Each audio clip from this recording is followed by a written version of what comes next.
ओम शांति। सुनते हैं 2015 वर्ष की अव्यक्त मुरलियों का मक्खन।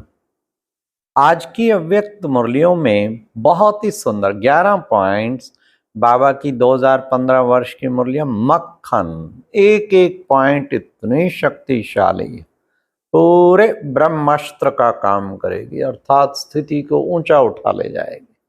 तो इनको कई बार पढ़ें और दिल में समाएं, न केवल पढ़ें फिर मनन करें, फिर दिल में समाएं।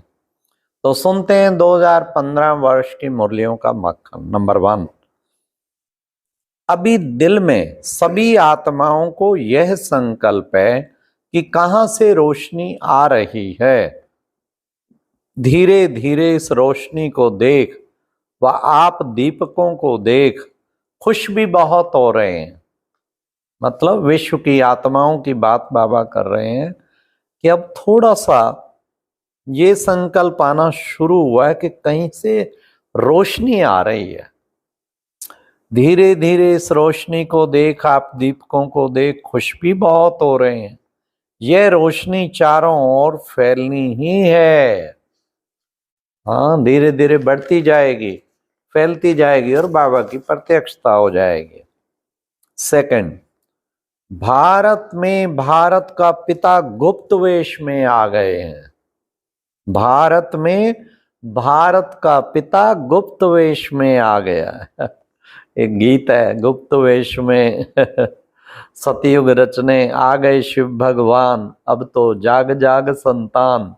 बहुत अच्छा, खासकर शिवरात्रि के टाइम पे प्रभात फेरियों में सब तरफ बोलते हैं। तो आज बाबा ने कहा भारत में भारत का पिता गुप्त वेश में आ गए हैं। यह आवाज थोड़ा स्पष्ट फैलाओ।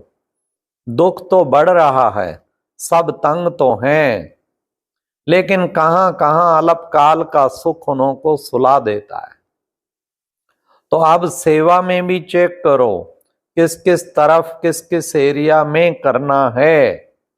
वह हर एक सेंटर अपने अपनी एरिया को चेक करो और वहां सर्विस का आवाज फैलाओ।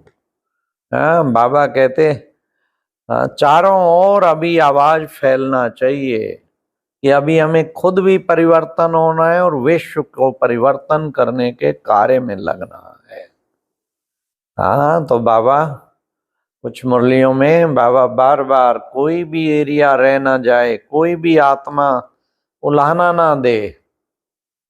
थर्ड पॉइंट, बाबा ने कहा बाप दादा ने देखा कि दिल का प्यार, सच्चा प्यार कभी मिट नहीं सकता। ये चेक करें, क्या मेरा दिल का प्यार है। योग नहीं लगाना पड़ेगा, घड़ी घड़ी बाबा के पास, घड़ी घड़ी आत्मा बाबा के पास ऐसे जा पहुंचेगी। दिमाग से होगा तो दिमाग कहेगा पहुंच, पर दिल का प्यार होगा उसमें तो कोई दूर कर ही नहीं सकता ना। सेकंड में बाबा के बाप दादा ने देखा कि दिल का प्यार, सच्चा प्यार कभी मिट नहीं सकता। तो बाप भी वाह बच्चे वाह का गीत गाते रहते हैं। सभी बच्चों के याद में रहने का प्रयत्न देख बाप दादा भी खुश होते रहते हैं। इसके लिए मुबारक हो, मुबारक हो, मुबारक हो। वाह, 3 बार मुबारक दी बाबा ने। बाप भी आप बच्चों को याद करते हैं, ऐसे नहीं कि बच्चे भूल गए, ना ना और नहीं, एक एक बच्चा बाप दादा के दिल में है। भले नंबरवार है लेकिन याद में रहते हैं। वाह वाह वाह कितना सुंदर। बाबा ने कहा दिल में समाये हुए मेरे बच्चे, लाडले बच्चे। फिर नेक्स्ट बाबा ने खास कहा, बाबा ने कहा बच्चे अभी बहुत पावरफुल योग की जरूरत है।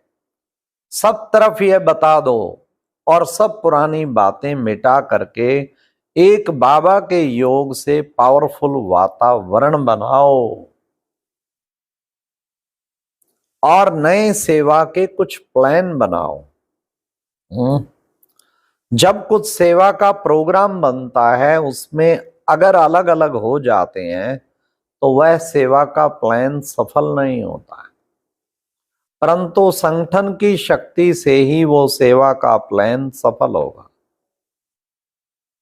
अभी 10 मिनट अच्छी तरह से साइलेंस का अनुभव करो, योग लगाओ, योग लगाओ, समस्या मिटाओ।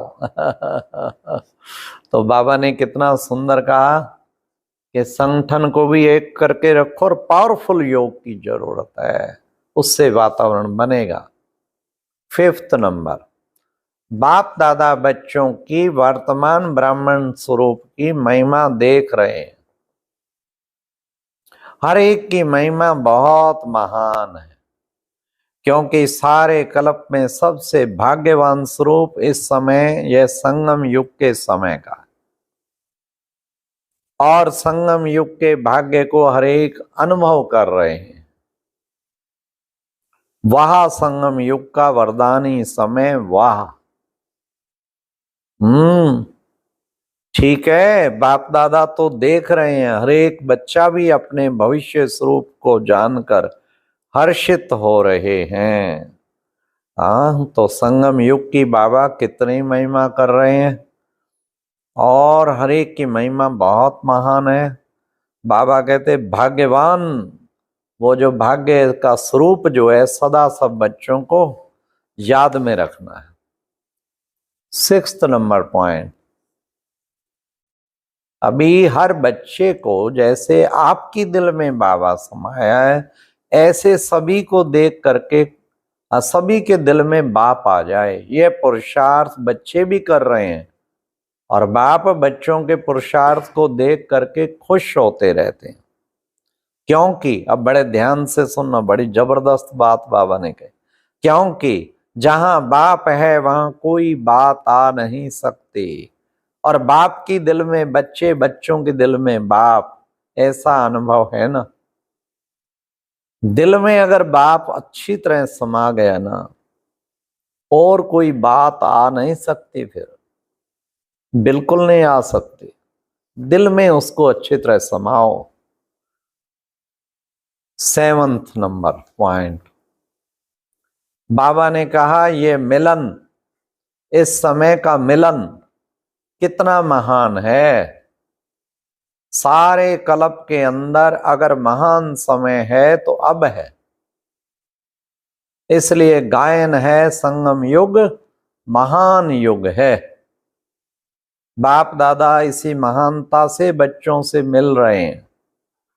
बाप कहते हैं बाप महान है, और बाप क्या चाहते, चाहे कैसा भी बच्चा है लेकिन बाप का अति प्यारा है, अति प्यारा, अति दुलारा। भले नंबरवार हैं लेकिन बाप को हर बच्चा प्यारा है। बाप का प्यार हर बच्चे को अनुभव में है।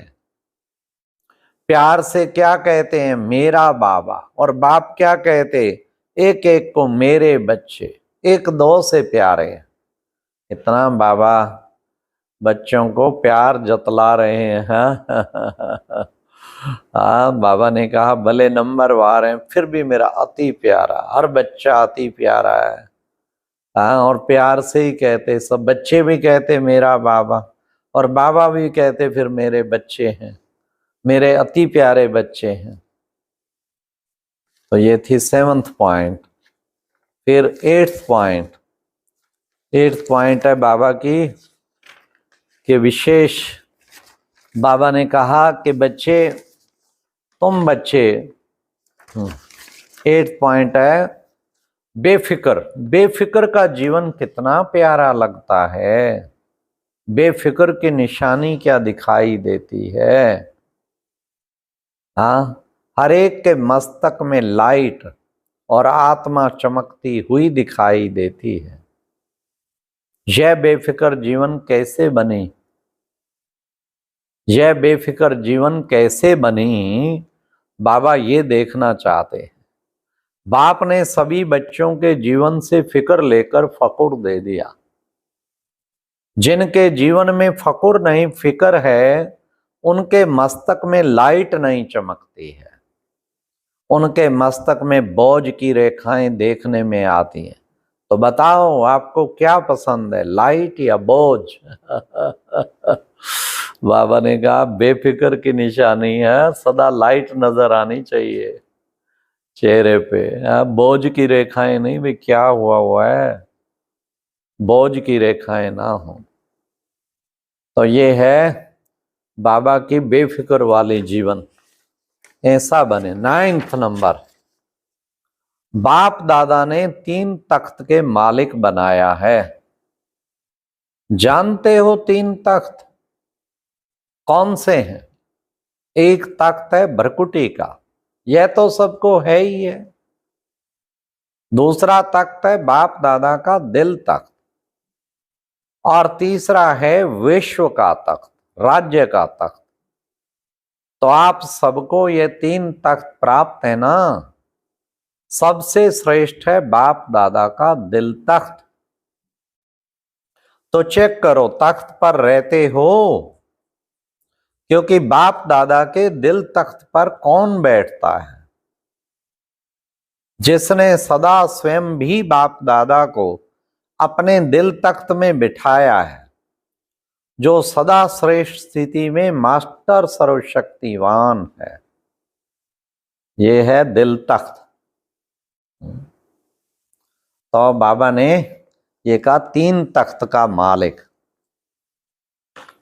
नंबर 10, आप हर एक बच्चे से दिल से यही गीत सुनाई दे रहे हैं, वाह बाबा, वाह आपका दुलार, और वाह आपके नैनों का मिलन। यह मिलन सदा दिल में छप गया है। जब चाहें तब इस सीन को इमर्ज करें तो कितने सुख की फीलिंग आती है। दिल से गीत निकलता है, वाह बाबा आपकी रूहानी नजर। एक एक बच्चा देखकर कितना हर्षित हो रहा है। ऐसा मिलन सामने से बाप वाह बच्चे वाह कह के मिलन मना रहे।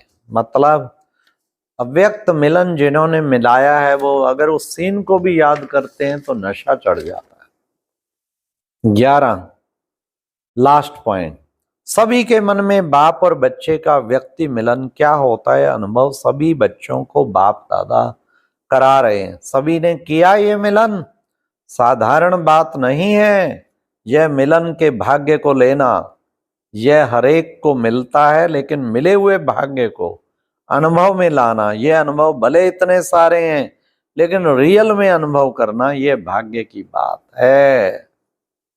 अच्छा, ओम शांति। ये थी प्यारे बाबा की मुरलियों से निकला हुआ मक्खन, 11 पॉइंट। तो उम्मीद है आप सब इस मक्खन का सेवन करके शक्तिशाली। आज का अव्यक्त ज्ञान मोती सुनने के लिए ऊपर दिए गए बॉक्स पर क्लिक करें।